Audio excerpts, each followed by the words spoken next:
So the question is, how can an organization restrict or control access to a SaaS application, right? So in many cases, it would depend on the SaaS application itself, right?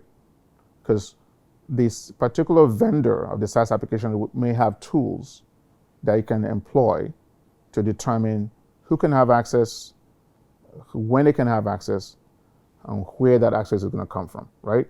So it would depend on the organizations. However, many SaaS applications actually allow you to use your Microsoft Azure credential. Like if you already have Office 365 or Microsoft 365, you already have Azure. You probably already have Azure MFA as well. So if the SaaS application allows you to use your Microsoft login, okay, you actually have a better control because Microsoft Azure Authentication has something called conditional access.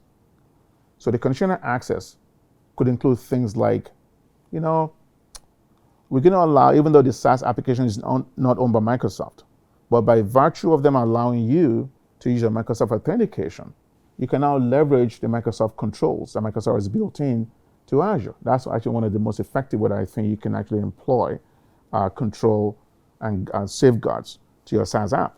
An example could be Azure Conditional Access have a feature that says if they're coming from certain, in fact, they can say things like, we're only going to allow access to users from United States. So the SaaS application itself may not have those controls, but by allowing you to use your Microsoft MFA, during the login, Microsoft will say, oh, the conditional access says that this person cannot log in from Mexico, for example, and they happen to be in Mexico.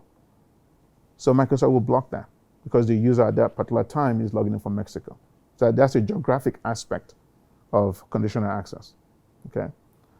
The Microsoft conditional access may also say that whenever you use Azure login, you must be using a device that meets certain requirements. That device must have encryption, for example.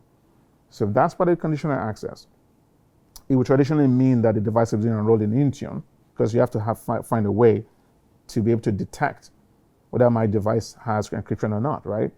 So the SaaS app itself may not be owned by Microsoft, but by allowing Microsoft Authentication, you can now leverage all of the controls that Microsoft has. So in my opinion, one of the most effective ways for organizations to safeguard access to their SaaS apps is to make sure that they're using, if the SaaS app supports it, Microsoft Authentication.